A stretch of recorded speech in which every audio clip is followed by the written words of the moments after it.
जी नमस्कार दोस्तों, आप सभी का आपके अपने परिवार आईडी एग्जाम में स्वागत है। तो कैसे हैं आप सभी के सभी। उम्मीद करते हैं कि आप सभी अच्छे होंगे। तो दोस्तों, जैसा कि आप सभी को पता है कि डेली शाम को आपकी ये क्लास होती है मूल विधि और भारतीय संविधान की, जिसमें से हम 21 क्लासेस करवा दिए हैं। जिन लोगों ने उन क्लासों को नहीं देखा है तो चैनल के प्लेलिस्ट में जा कर के देख सकते हैं। और आज की हमारी ये क्लास 22 नंबर की क्लास होगी, यानी कि 22 नंबर की क्लास होगी आज की ये क्लास। और दोस्तों, चैनल पे नए हैं तो चैनल को सब्सक्राइब कर बेल आइकन को दबा दीजिए, ताकि आगे आने वाले क्लासेस के नोटिफिकेशन आप तक पहुंचते रहें। तो चलिए दोस्तों, कंटिन्यू करते हैं आज की क्लास को। क्वेश्चंस कह रहा है, भारतीय दंड संहिता की कौन सी धारा में भारत को परिभाषित किया गया है। तो बताइए दोस्तों, भारतीय दंड संहिता अर्थात आईपीसी की कौन सी धारा में भारत शब्द को परिभाषित किया गया है। तो राइट आंसर हो जाएगा ऑप्शन नंबर सी करेक्ट हो जाएगा। धारा 18 में भारत को जो है परिभाषित किया गया है। और बता दें, जबकि भारतीय न्याय संहिता में भारत को कहीं भी परिभाषित नहीं किया गया है। तो दोनों को याद रखिएगा।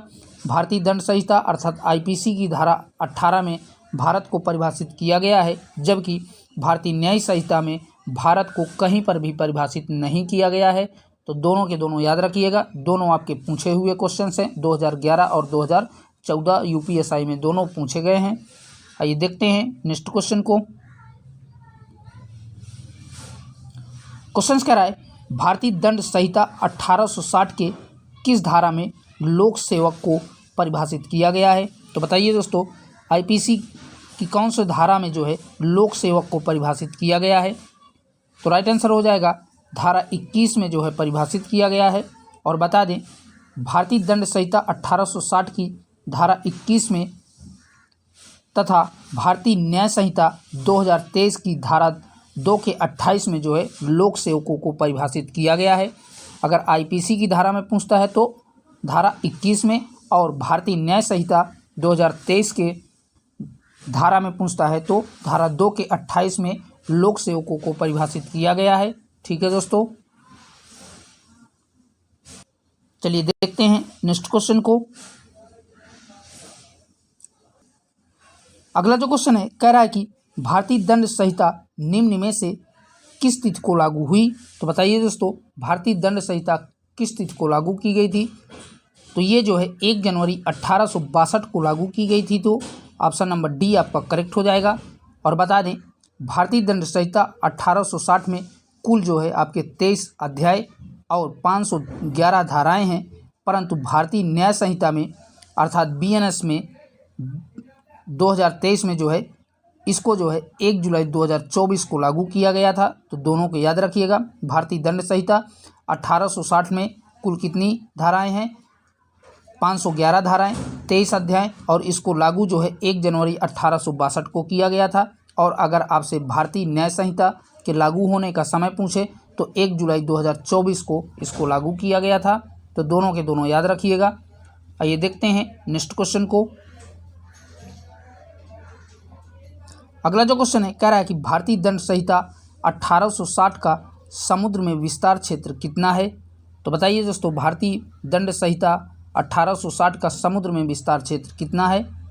तो राइट आंसर बनेगा ऑप्शन नंबर ए 12 समुद्री मील। यही इसका सही जवाब हो जाएगा। इतना ही भारतीय दंड संहिता 1860 का समुद्र में विस्तार है। आइए देखते हैं नेक्स्ट क्वेश्चन को। अगला जो क्वेश्चन है, कह रहा है कि भारतीय दंड संहिता की धारा 10 में शब्द स्त्री को परिभाषित किया गया है। तो बताइए दोस्तों, जो भारतीय दंड संहिता की धारा 10 में स्त्री शब्द को परिभाषित किया गया है, तो उसमें कैसी स्त्री के बारे में बताया गया है। अगला कह रहा है, ऑप्शंस कह रहा है 18 वर्ष की आयु की स्त्री। नेक्स्ट कह रहा है अवयस्क स्त्री। तीसरा कह रहा है वयस्क स्त्री। और लास्ट कह रहा है किसी भी आयु की स्त्री। तो राइट आंसर हो जाएगा ऑप्शन नंबर डी करेक्ट हो जाएगा, किसी भी आयु की स्त्री। ठीक है दोस्तों, चलिए देखते हैं नेक्स्ट क्वेश्चन को। क्वेश्चन कह रहा है, निम्नलिखित में मेसरिया से तात्पर्य है। तो बताइए दोस्तों, मेसरिया से क्या तात्पर्य है। तो राइट आंसर हो जाएगा ऑप्शन नंबर डी, मेसरिया जो है दुरासन से संबंधित है। तो ऑप्शन नंबर डी आपका करेक्ट हो जाएगा। क्वेश्चन कह रहा है भारतीय दंड संहिता की धारा 24 के अंतर्गत यदि कोई व्यक्ति किसी एक व्यक्ति को गलत तरीके से लाभ पहुंचाता है या गलत तरीके से हानि पहुंचाता है तो उसे कैसा इरादा कहा जाएगा। तो बताइए दोस्तों, उसे जो है कैसा इरादा कहा जाता है। तो राइट आंसर हो जाएगा उसे बेईमानी कहा जाता है। तो ऑप्शन नंबर सी आपका करेक्ट हो जाएगा। और बता दें भारतीय न्याय संहिता 2023 की धारा 2 के 7 में बेईमानी से संबंधित प्रावधान दिए गए हैं, तो याद रखिएगा। तो ऑप्शन नंबर आपका सी इस प्रश्न का आंसर करेक्ट हो जाएगा। अगर आपसे भारतीय दंड संहिता में पूछता है तो धारा 24 में बेईमानी को परिभाषित किया गया है, और भारतीय न्याय संहिता अर्थात बीएनएस में पूछता है तो धारा 2 के 7 में जो है बेईमानी को परिभाषित किया गया है। तो दोनों के दोनों साथ में याद रखिएगा। आइए देखते हैं नेक्स्ट क्वेश्चन को। क्वेश्चन कह रहा है भारतीय दंड संहिता 1860 की किस धारा में शब्द व्यक्ति में कोई भी कंपनी या व्यक्तियों का निकाय शामिल है। तो बताइए दोस्तों कौन सी जो है आईपीसी की धारा में कोई भी व्यक्ति, कंपनी या व्यक्तियों का निकाय शामिल होता है। तो राइट आंसर बनेगा धारा 11 में जो है ये शामिल होता है। ठीक है दोस्तों, और बता दें भारतीय न्याय संहिता 2023 की धारा 2 के 26 में जो प्रावधान दिया गया है वही प्रावधान जो है आईपीसी की धारा 11 में दिया गया है। तो दोनों के दोनों याद रखिएगा, भारतीय न्याय संहिता 2023 की धारा 2 के 26 में और आईपीसी की धारा 11 में, दोनों में जो है व्यक्ति के बारे में प्रावधान दिए गए हैं, अर्थात व्यक्ति को परिभाषित किया गया है। आइए देखते हैं नेक्स्ट क्वेश्चन को। अगला जो क्वेश्चन है कह रहा है कि भारतीय दंड संहिता 1860 में लॉर्ड मैकाले द्वारा प्रारूपित संहिता का संशोधन स्मरण है निम्नलिखित में से किन देशों की दंड संहिता उसी समान पर आधारित है। तो बताइए दोस्तों कौन से ऐसे देश हैं जो लॉर्ड मैकाले द्वारा जो प्रारूपित संहिता की गई थी उसी पर आज भी चली आ रही हैं। तो ऑप्शंस कह रहा है ब्रुनेई, अगला कह रहा है श्रीलंका, तीसरा कह रहा है सिंगापुर और लास्ट कह रहा है उपर्युक्त सभी। तो ये सभी के सभी जो है लॉर्ड मैकाले की प्रारूपित संहिता पर जो है आज भी काम कर रहे हैं। तो राइट आंसर हो जाएगा ऑप्शन नंबर डी करेक्ट हो जाएगा। ठीक है दोस्तों, चलिए देखते हैं नेक्स्ट क्वेश्चन को।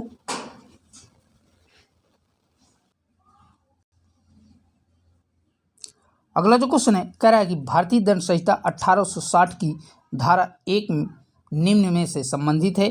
तो बताइए दोस्तों आईपीसी की धारा 1 किससे संबंधित है। तो राइट आंसर हो जाएगा ऑप्शन नंबर बी, नाम और संहिता के विस्तार से जो है ये संबंधित है। तो ऑप्शन नंबर बी आपका करेक्ट हो जाएगा। आइए देख लेते हैं अगले क्वेश्चन को। क्वेश्चन कह रहा है भारतीय दंड संहिता की धारा 34 किस वाद से संबंधित है। तो बताइए दोस्तों ये जो है धारा 34 आईपीसी की किस वाद से संबंधित है। तो राइट आंसर हो जाएगा वारिंद्र कुमार घोष बनाम इम्परर से संबंधित है। तो ऑप्शन नंबर सी आपका करेक्ट हो जाएगा। ठीक है दोस्तों, चलिए देखते हैं अगले क्वेश्चन को। क्वेश्चन कह रहा है जब कारावास की अवधि 3 महीने से कम हो तब एकांत कैद की सज़ा को क्रिमिनोत करने में ऐसा कारावास किसी स्थिति में कितने दिनों से अधिक नहीं होगा। तो बताइए दोस्तों कितने दिनों से अधिक जो है नहीं होगा ऐसा कारावास जो 3 महीने से कम एकांत कैद की सज़ा का क्रिमिनोत करती है। तो राइट आंसर हो जाएगा 14 दिन से अधिक नहीं होगी। तो ऑप्शन नंबर सी आपका करेक्ट हो जाएगा। और बता दें आईपीसी 1860 की धारा 74 के अंतर्गत जब कारावास की अवधि 3 माह से कम हो तब एकांत कैद की सज़ा को क्रिमिनोत करने में ऐसा कारावास किसी भी स्थिति में एक बार में केवल 14 दिन से अधिक नहीं होना चाहिए। ठीक है दोस्तों, और कितने बार में, एक बार में ही ये दंड दिया जाता है, तो ये भी याद रखिएगा। चलिए देखते हैं अगले क्वेश्चन को। क्वेश्चन कह रहा है भारतीय दंड संहिता की धारा 53 में किसका प्रावधान है। तो बताइए दोस्तों भारतीय दंड संहिता की धारा 53 में किसका प्रावधान दिया गया है। तो राइट आंसर हो जाएगा ऑप्शन नंबर ए आपका करेक्ट हो जाएगा, दंड का प्रावधान दिया गया है। ठीक है दोस्तों, चलिए देखते हैं नेक्स्ट क्वेश्चन को। क्वेश्चन कह रहा है सजा की अवधि की समय सीमाओं की गणनाओं में आजीवन कारावास को कितने वर्ष के बराबर माना जाता है। तो बताइए दोस्तों, आजीवन कारावास की अवधि को कितने वर्ष के बराबर माना गया है भारतीय दंड संहिता में। तो राइट आंसर हो जाएगा 20 वर्ष माना गया है। तो ऑप्शन नंबर बी आपका करेक्ट हो जाएगा।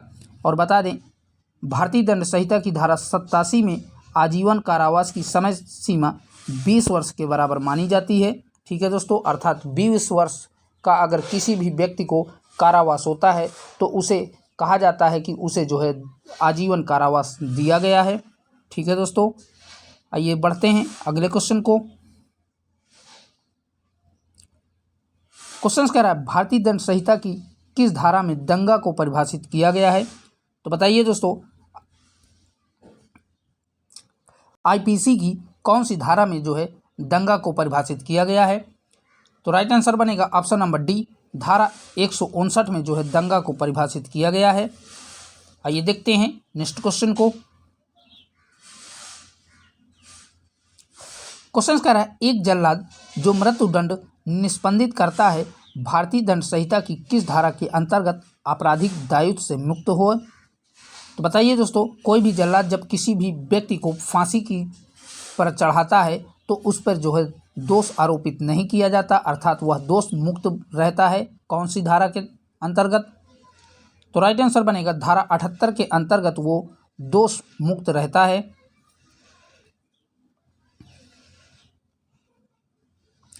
अगला जो क्वेश्चन है कह रहा है कि निम्नलिखित में से अपराध को परिभाषित किया गया है। तो बताइए दोस्तों, अपराध को किस में जो है परिभाषित किया गया है। तो राइट आंसर बनेगा ऑप्शन नंबर बी करेक्ट हो जाएगा। दंड प्रक्रिया संहिता 1973 की धारा एन में जो है अपराध को परिभाषित किया गया है दिए गए ऑप्शनों में से। तो ऑप्शन नंबर बी आपका करेक्ट हो जाएगा। ठीक है दोस्तों, ये आपका 2014 यूपीएसआई का पूछा हुआ क्वेश्चन है। आइए देखते हैं अगले क्वेश्चन को। क्वेश्चन है भारतीय दंड संहिता 1860 की धारा 42 के अधीन प्रयुक्त स्थानीय विधि कहाँ पर लागू होती है। तो बताइए दोस्तों, ये स्थानीय विधि धारा 42 के अंतर्गत कहाँ पर लागू की जाती है। तो राइट आंसर हो जाएगा ऑप्शन नंबर बी, भारत के किसी सी भी विशिष्ट भाग पर जो है इसको लागू किया जाता है। तो ऑप्शन नंबर बी आपका करेक्ट हो जाएगा। आइए देखते हैं अगले क्वेश्चन को।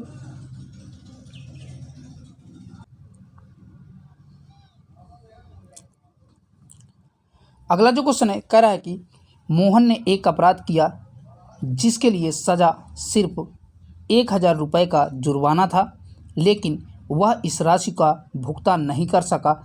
फिर भारतीय दंड संहिता की धारा 67 के अनुसार उसे भुगतान न करने के लिए अधिकतम कितनी सज़ा हो सकती है। तो बताइए दोस्तों, मोहन ने कोई अपराध किया था और उसको जो है 1000 रुपये का जुर्माना लगाया गया था, लेकिन वह इस धनराशि को चुकाने में असमर्थ रहता है। तो भारतीय दंड संहिता की धारा 67 के अनुसार उसे कितने जो है अधिकतम दंड की सज़ा होगी। तो राइट आंसर बनेगा ऑप्शन नंबर सी करेक्ट हो जाएगा। अधिकतम उसे 2 माह की सज़ा दी जाएगी, अर्थात कारावास दिया जाएगा। आइए देखते हैं नेक्स्ट क्वेश्चन को। क्वेश्चन कह रहा है भारतीय दंड संहिता की किस धारा में हत्या को परिभाषित किया गया है। तो बताइए दोस्तों, हत्या को कौन सी धारा में जो है आईपीसी के परिभाषित किया गया है। तो राइट आंसर बनेगा ऑप्शन नंबर बी, धारा 300 में हत्या को परिभाषित किया गया है। आइए देखते हैं अगले क्वेश्चन को। क्वेश्चन है भारतीय दंड संहिता के अधीन कितने प्रकार के दंडों की व्यवस्था की गई है। मोस्ट इंपॉर्टेंट है, ये आपका 2014 और 2011 दोनों में यूपीएसआई में दोनों ईयरों में पूछा गया है। ठीक है दोस्तों, तो बताइए दोस्तों, भारतीय दंड संहिता के अधीन कितने प्रकार के दंडों की व्यवस्था की गई है। तो राइट आंसर हो जाएगा आईपीसी में जो है 5 प्रकार के दंड के प्रावधान दिए गए हैं। तो ऑप्शन नंबर बी आपका करेक्ट हो जाएगा। और बता दें, आईपीसी की धारा 53 के अंतर्गत 5 प्रकार के दंड का प्रावधान है। पहला आपका आजीवन कारावास, दूसरा है मृत्युदंड, तीसरा है कारावास, और इस तीसरे वाले कारावास में 2 प्रकार के कारावास आते हैं, एक आपका कठोर कारावास, एक आपका सादा कारावास, और चौथा है जुर्माना, और पांचवा है संपत्ति संबंधी दंड का प्रावधान। तो ये 5 प्रकार के जो है दंड का प्रावधान भारतीय दंड संहिता में दिए गए हैं। तो याद रखिएगा दोस्तों, मोस्ट इम्पॉर्टेंट है। चलिए देखते हैं नेक्स्ट क्वेश्चन को। दोस्तों आप सभी से रिक्वेस्ट है कि मैं और मेरी टीम आपके लिए इतनी मेहनत करते हैं, तो आप सभी चैनल को भी सब्सक्राइब कर दीजिए। क्वेश्चन कह रहा है, भारतीय दंड संहिता की कौन सी धारा अनैच्छिक ममता के आधार पर प्रतिरक्षा अर्थात बचाव से संबंधित है? तो बताइए दोस्तों, कौन सी धारा जो है बचाव से संबंधित है? तो राइट आंसर हो जाएगा ऑप्शन नंबर बी, धारा 85 जो है बचाव से संबंधित है अर्थात प्रतिरक्षा से संबंधित है। आइए देखते हैं अगले क्वेश्चन को।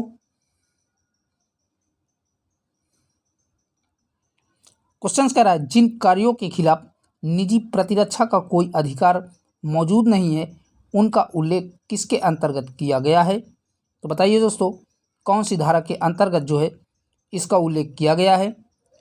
तो राइट आंसर हो जाएगा धारा 99 के तहत इसका उल्लेख किया गया है या इसका प्रावधान दिया गया है। चलिए देखते हैं नेक्स्ट क्वेश्चन को। क्वेश्चन से निम्नलिखित में से कौन सा वाद उन्मुक्ता अर्थात पागलपन के आधार पर प्रतिरक्षा से संबंधित है? तो राइट आंसर बनेगा ऑप्शन नंबर सी, मैकनाटन का वाद यही जो है पागलपन के आधार के प्रतिरक्षा से संबंधित है। तो ऑप्शन नंबर सी आपका करेक्ट हो जाएगा। आइए देखते हैं नेक्स्ट क्वेश्चन को। क्वेश्चन कह रहा है, निम्नलिखित में से किस वाद में अस्वस्थ मन का बचाव के रूप में होने का सिद्धांत दिया गया है? तो बताइए दोस्तों, कौन से वाद में अस्वस्थ मन के बचाव के रूप के होने का सिद्धांत दिया गया है? तो राइट आंसर बनेगा ऑप्शन नंबर ए करेक्ट हो जाएगा। मैकनाटन केस में जो है इसको परिभाषित किया गया है। और बता दें, भारतीय दंड संहिता की धारा 84 में अस्वस्थ मन के बचाव संबंधी प्रावधान दिया गया है। तो याद रखिएगा। आइए देखते हैं अगले क्वेश्चन को। यहाँ से दोस्तों आपके भारतीय संविधान के क्वेश्चंस शुरू हैं। तो कह रहा है कि भारतीय संविधान के अनुच्छेद 370 के प्रावधानों को किस तिथि को वापस लिया गया है? तो बताइए दोस्तों, जो जम्मू कश्मीर राज्य को विशेष राज्य का दर्जा अनुच्छेद 370 के तहत प्राप्त था, उसको किस तिथि को वापस लिया गया था? तो राइट आंसर बनेगा ऑप्शन नंबर ए, 6 अगस्त 2019 को जो है वापस ले लिया गया था। और यह किसके द्वारा किया गया था? तो नरेंद्र मोदी द्वारा जी किया गया था। प्रधानमंत्री नरेंद्र मोदी द्वारा जो है इसको वापस लिया गया था संसद में प्रस्ताव ला करके। चलिए देखते हैं अगले क्वेश्चन को। क्वेश्चन कह रहा है, निम्नलिखित में से कौन सा राज्य का सबसे महत्वपूर्ण तत्व है? तो बताइए दोस्तों, इनमें से कौन सा राज्य का सबसे महत्वपूर्ण तत्व है? तो राइट आंसर हो जाएगा ऑप्शन नंबर सी, संप्रभुता, यही इसका सही जवाब हो जाएगा। ठीक है दोस्तों।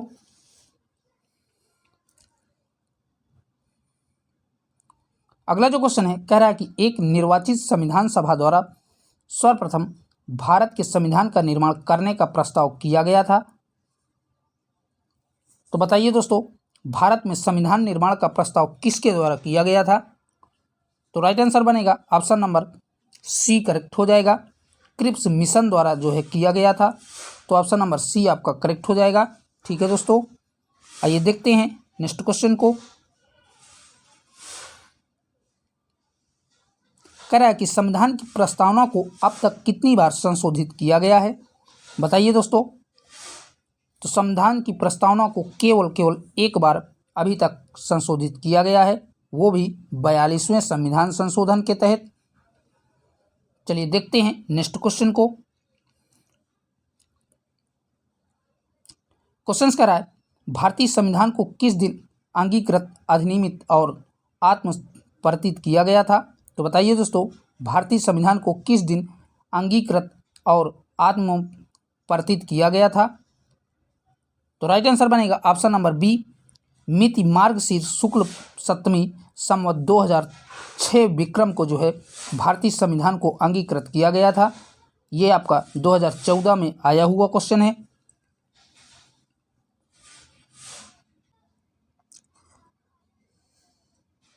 अगला जो क्वेश्चन है कह रहा है कि निम्नलिखित में से किस वाद में उच्चतम न्यायालय ने कहा है कि उद्देशिका संविधान का भाग है। तो बताइए दोस्तों, किस वाद में कहा गया था कि सर्वोच्च न्यायालय द्वारा कि उद्देशिका संविधान का भाग है। तो राइट आंसर हो जाएगा ऑप्शन नंबर सी करेक्ट हो जाएगा। केशवानंद वाद में कहा गया था। चलिए देखते हैं अगले क्वेश्चन को। क्वेश्चन कह रहा है भारत एक गणतंत्र है, निम्न में से इसका सही अर्थ है। तो बताइए दोस्तों, भारत एक गणतंत्र है, इसका अर्थ क्या है। तो राइट आंसर बनेगा ऑप्शन नंबर सी, भारत में वंशानुगत शासन नहीं है, यही इसका सही जवाब हो जाएगा। ठीक है दोस्तों, आइए देखते हैं अगले क्वेश्चन को। अगला जो क्वेश्चन है कह रहा है कि निम्नलिखित में से किसे संविधान की कुंजी की संज्ञा दी गई है। तो बताइए दोस्तों, संविधान की कुंजी की संज्ञा किसे दी गई है। तो राइट आंसर बनेगा उद्देशिका को संविधान की कुंजी की संज्ञा दी गई है। तो ऑप्शन नंबर सी आपका करेक्ट हो जाएगा। क्वेश्चन है निम्न विकल्पों में से कौन सा विश्व का प्रथम पंथ निरपेक्ष राष्ट्र है। तो बताइए दोस्तों, विश्व का प्रथम जो है पंथ निरपेक्ष राष्ट्र कौन सा है। तो राइट आंसर हो जाएगा ऑप्शन नंबर सी, संयुक्त राष्ट्र अमेरिका, यही इसका सही जवाब हो जाएगा। ठीक है दोस्तों, क्वेश्चन कह रहा है लोकहित मुकदमे की संकल्पना का प्रारंभ निम्न में से किस देश में हुआ था। तो बताइए दोस्तों, लोकहित मुकदमे की संकल्पना की शुरुआत कौन से देश से हुई थी। तो इन चारों में से राइट आंसर हो जाएगा यूनाइटेड स्टेट ऑफ अमेरिका में, यही इसका सही जवाब हो जाएगा। चलिए देखते हैं नेक्स्ट क्वेश्चन को। अगला जो क्वेश्चन है कह रहा है कि भारतीय संविधान में हमारे राष्ट्र को किस नाम से जाना जाता है। तो बताइए दोस्तों, हमारे राष्ट्र को भारतीय संविधान में किस नाम से जाना जाता है। तो राइट आंसर हो जाएगा ऑप्शन नंबर ए, भारत तथा इंडिया के नाम से जाना जाता है। ठीक है दोस्तों, अगला जो क्वेश्चन है कह रहा है कि निम्न विकल्पों में किसको संविधान द्वारा मौलिक अधिकारों को लागू करने की शक्ति दी गई है। तो बताइए दोस्तों, किसको जो है मौलिक अधिकारों को लागू करने की शक्ति दी गई है। तो राइट आंसर हो जाएगा ऑप्शन नंबर डी, सर्वोच्च एवं उच्च न्यायालय को जो है मौलिक अधिकारों से संबंधित शक्तियां दी गई हैं। तो ऑप्शन नंबर डी आपका करेक्ट हो जाएगा। चलिए देखते हैं नेक्स्ट क्वेश्चन को। क्वेश्चन कह रहा है विधि के समक्ष समता का अधिकार संविधान के किस अनुच्छेद में दिया गया है। तो बताइए दोस्तों, राइट आंसर कौन सा बनेगा। तो इन सभी में आपका राइट आंसर हो जाएगा अनुच्छेद 13 में जो है इसका अधिकार दिया गया है। तो ऑप्शन नंबर डी आपका करेक्ट हो जाएगा। और ये यूपी कांस्टेबल का पूछा हुआ क्वेश्चन है दोस्तों। चलिए देखते हैं नेक्स्ट क्वेश्चन को।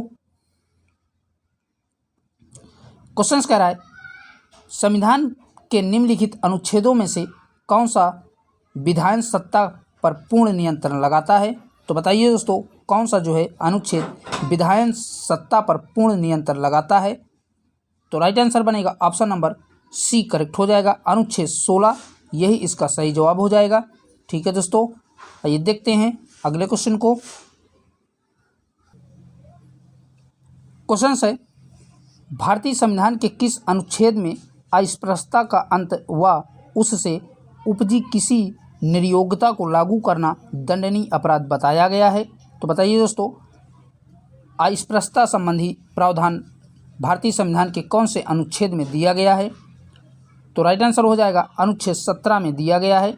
ठीक है दोस्तों, चलिए देखते हैं नेक्स्ट क्वेश्चन को। क्वेश्चन है सर्वोच्च न्यायालय द्वारा समुचित पर्यावरण के अधिकार को किस मौलिक अधिकार में शामिल किया गया है।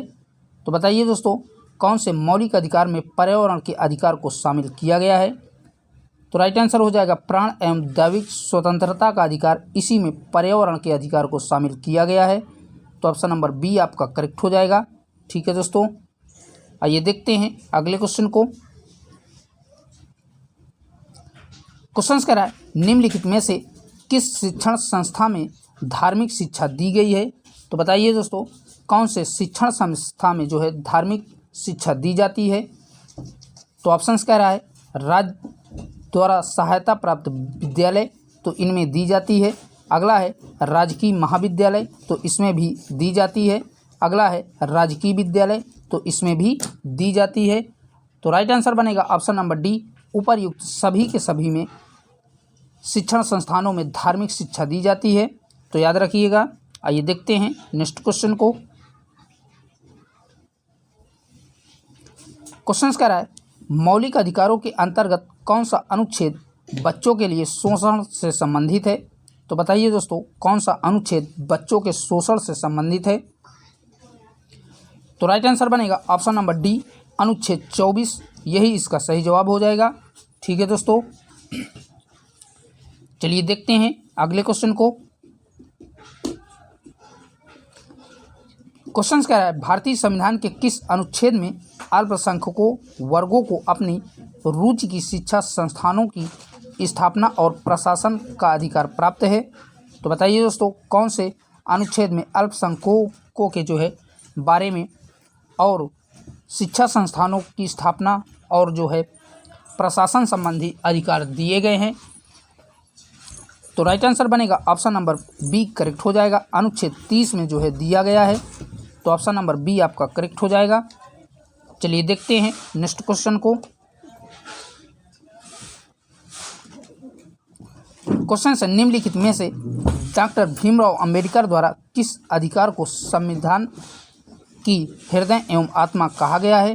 तो बताइए दोस्तों कौन से अधिकार को जो है डॉक्टर भीमराव अंबेडकर द्वारा संविधान का हृदय और आत्मा कहा गया है। तो राइट आंसर बनेगा ऑप्शन नंबर सी, संवैधानिक उपचारों का सिद्धांत। इसी को जो है डॉक्टर भीमराव अंबेडकर द्वारा संविधान का हृदय और आत्मा कहा गया है। और बता दें इनका प्रावधान भारतीय संविधान के अनुच्छेद 32 में दिया गया है। संवैधानिक उपचारों के सिद्धांत को कौन से अनुच्छेद में, अनुच्छेद 32 में जो है इनको दिया गया है। आइए देखते हैं नेक्स्ट क्वेश्चन को। क्वेश्चन कह रहा है जब सर्वोच्च न्यायालय किसी व्यक्ति अथवा संस्था को उसके दायित्व के निर्वाह हेतु लेख जारी करता है तो उसे कहा जाता है। तो बताइए दोस्तों क्या कहा जाता है जब सर्वोच्च न्यायालय किसी भी व्यक्ति अथवा संस्था के लिए लेख जारी करता है तो उस लेख को क्या कहा जाता है। तो राइट आंसर हो जाएगा ऑप्शन नंबर बी, परमादेश लेख कहा जाता है। ठीक है दोस्तों, चलिए देखते हैं नेक्स्ट क्वेश्चन को। क्वेश्चन से किसी मौलिक अधिकार का उल्लंघन होने पर कोई भी नागरिक किस अधिकार का सहारा लेकर के अदालत में जा सकता है। तो बताइए दोस्तों राइट आंसर कौन सा हो जाएगा। तो इन सभी में आपका राइट आंसर हो जाएगा संवैधानिक उपचारों का अधिकार के तहत कोई भी व्यक्ति सहारा लेकर के अदालत जा सकता है। तो ऑप्शन नंबर सी आपका करेक्ट हो जाएगा। ठीक है दोस्तों, आइए देखते हैं अगले क्वेश्चन को। क्वेश्चन है भारतीय संविधान के अनुच्छेद 38 में प्रयुक्त न्याय निम्न में से किसको सूचित करने के लिए हुआ है। तो बताइए दोस्तों राइट आंसर इनमें से कौन सा हो जाएगा। तो राइट आंसर बनेगा सामाजिक, आर्थिक एवं राजनीतिक न्याय के लिए जो है सूचित किया गया है। तो ऑप्शन नंबर डी आपका करेक्ट हो जाएगा। ठीक है दोस्तों, चलिए देखते हैं अगले क्वेश्चन को। क्वेश्चन कह रहा है भारतीय संविधान के किस अनुच्छेद में धर्म की स्वतंत्रता का अधिकार का प्रावधान दिया गया है। तो बताइए दोस्तों कौन से अनुच्छेद में जो है धर्म की स्वतंत्रता संबंधी प्रावधान दिए गए हैं। तो राइट आंसर हो जाएगा ऑप्शन नंबर ए, अनुच्छेद 25 से लेकर के 28 तक में धर्म की स्वतंत्रता संबंधी अधिकार दिए गए हैं। तो ऑप्शन नंबर ए आपका करेक्ट हो जाएगा। ठीक है दोस्तों, तो दोस्तों आज के लिए इतना ही। यहीं तक आज की क्लास में मोस्ट क्वेश्चन थे जो कि हमने आपके साथ कवर किया। और दोस्तों चैनल को अभी तक आप लोगों ने सब्सक्राइब नहीं किया है तो प्लीज़ आप सभी से रिक्वेस्ट है कि चैनल को भी सब्सक्राइब कर लीजिए। फिर मिलेंगे एक इसकी क्लास अगली लेकर के, तब तक के लिए बाय बाय, टेक केयर, जय हिंद।